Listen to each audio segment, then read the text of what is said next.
Здраво, драги пријатели, добре дојдовте на уште едно видео на каналот Татунџо. Уште извесен период ке се дружиме вака со едни кратки радиофонични, би рекол, видеа каде што јас ви кажувам, ви изнесувам одредени размислувања за актуелни теми, актуелни случувања и некои работи кои што се во фокусот на мене и на самиот канал. Вие знаете дека јас сум многу страствен проучувач на историјата, ме интересира споредување на различни наративи, барање на алтернативни извори и пред се алтернативни толкувања. Знаејќи го се во ова, би сакал овој пристап, барем за мене, да остане пристап кој што е валиден и легитимен. И затоа многу пати ми бодат очи или ме иритираат очигледни романтизирани толкувања на историјата или очигледни фалсификати.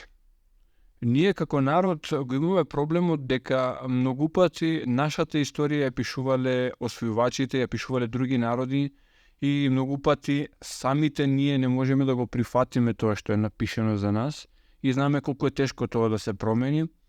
И затоа е многу иритантно кога гледаме дека наместо да се концентрираме на појаснување на наративот што го имаме базиран на веќе постоечките податоци, одиме во некои надреалистични, би рекол, води, каде што се анализираат одредени артефакти или одредени сознанија на кои што им се тоа дадува, јас би рекол, научно-фантастична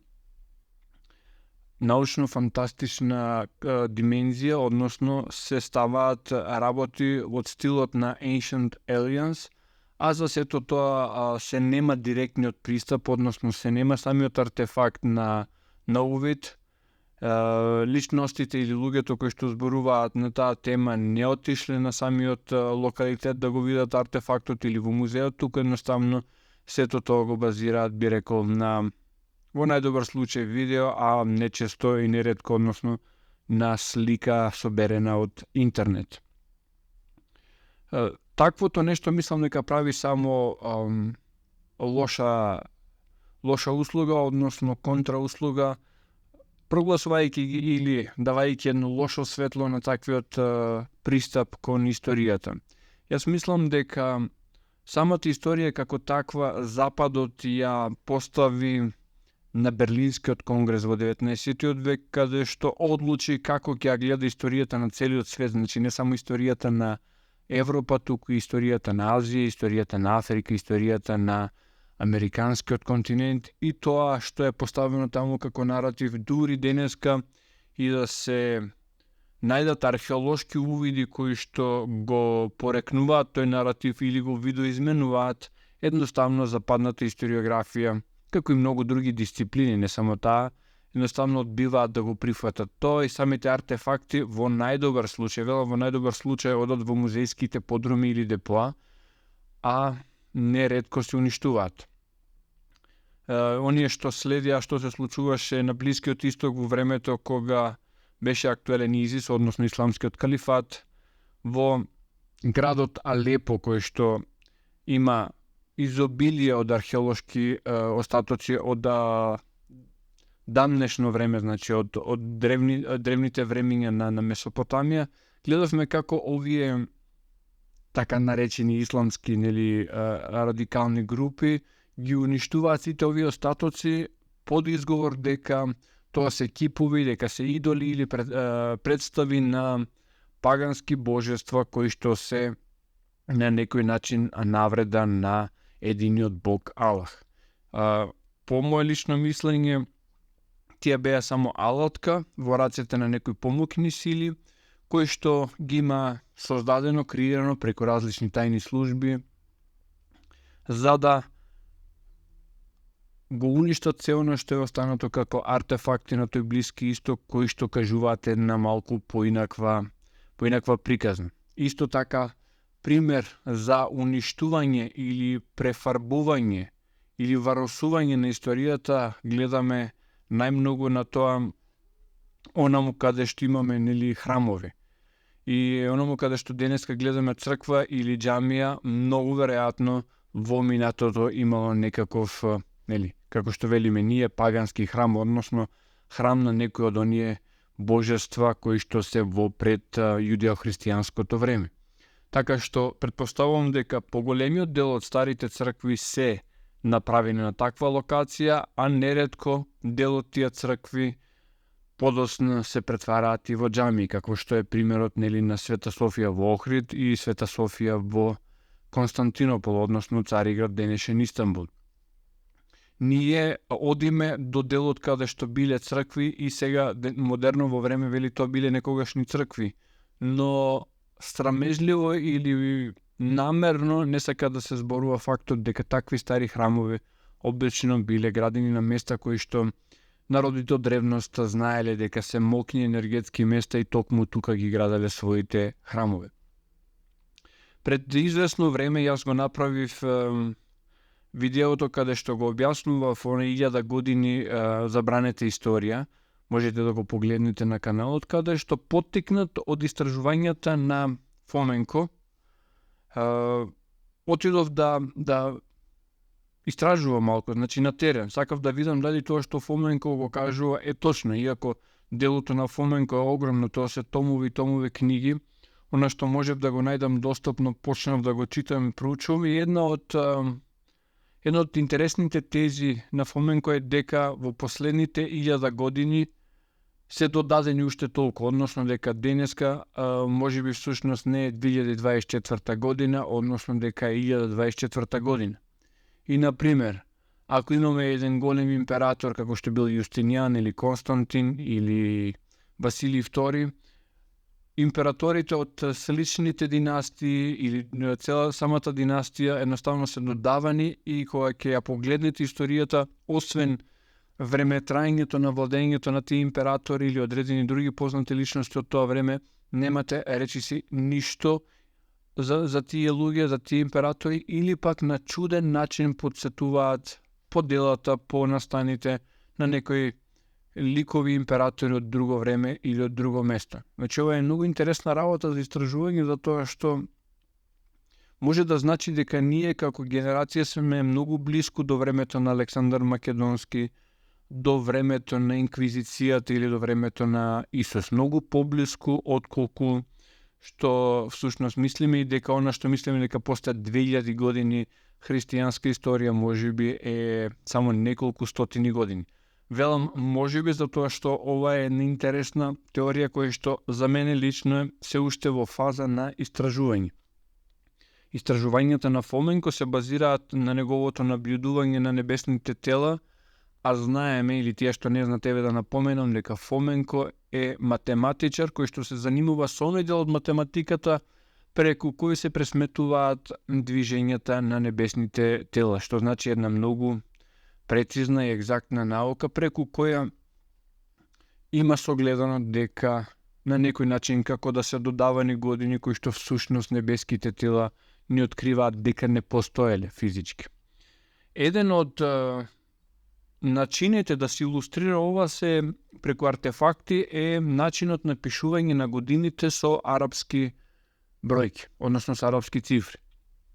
И сега сме веќе отидени во третиот милениум, односно годината е 2024, но во вториот милениум, значи годините помеѓу 1000 и 2000, нели, да речеме дека 1568 година. Знаеме како се пишува единица со арапски бројки, 560 и така натаму, ги познаваме, нели, од 1 до 9, односно од 0 до 9 цифрите. Она што е интересно е кога не се пишуваат со римски датумите, кога се пишуваат со арапски, наместо единица, секогаш пред бројката стои или буквата Ј или буквата И. И знаете, кога и кај нас вообичаено се вели лето господово, тоа и тоа.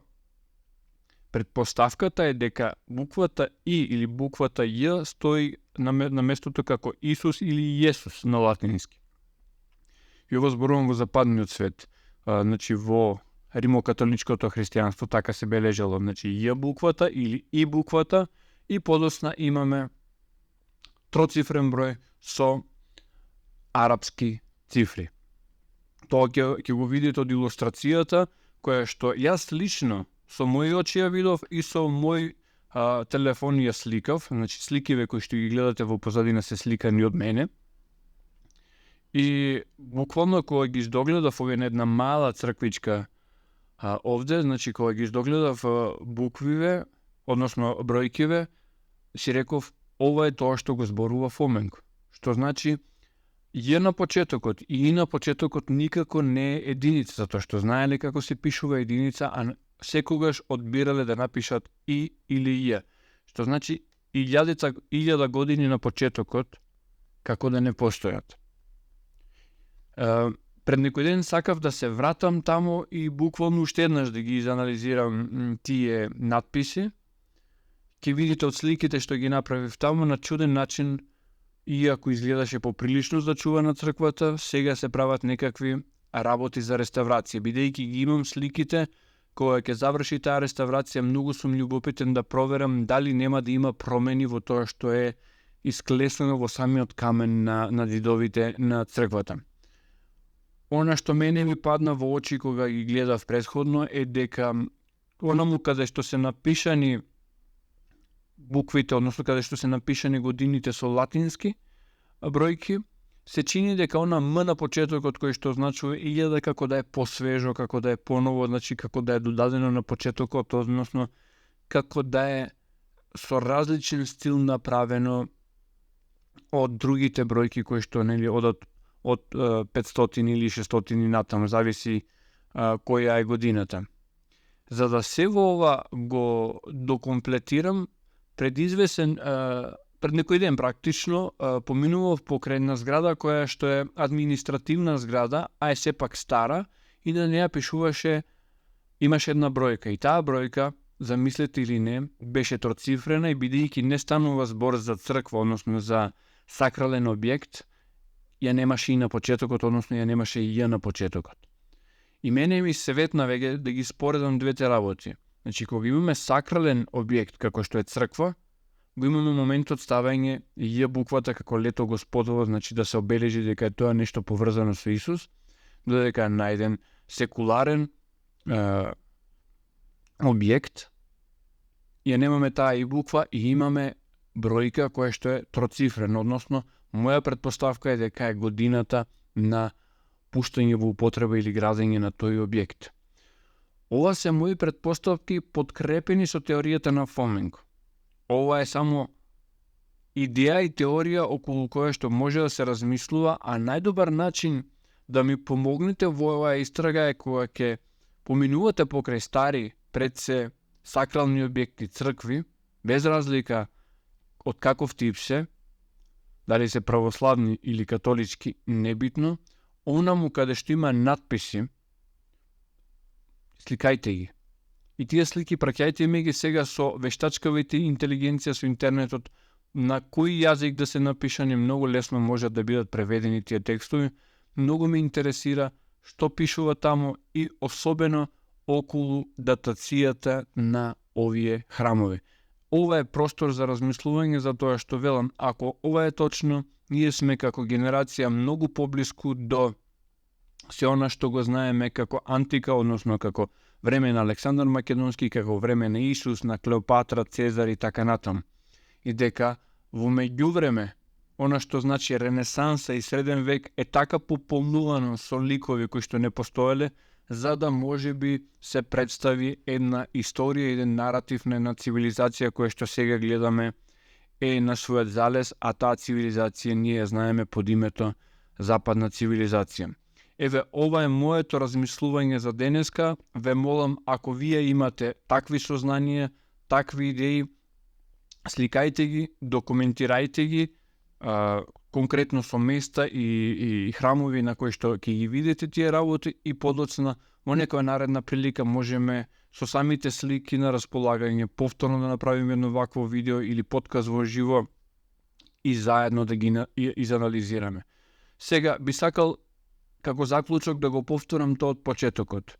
Значи, можеме ние да ја разоткриваме целата грандиозна историја, не само на нашиот народ, на човештвото од минатото, но при тоа секогаш мора да внимаваме на вистината. Ако некогаш историјата е непријатна за нас, Подобро е непријатната вистина отколку пријатната лага, затоа што лагата ќе не води во градење на митови, а тие митови нема да не одредат никаде, односно ќе градиме нови генерации базирани на измислена и фиктивна историја. А лагата, знаете како, кратки се нозете и порано и подоцна тој наратив ќе пропадне затоа што ќе излезат податоците на површина кои што ќе го срушат тој наратив едноставно како кула од карти.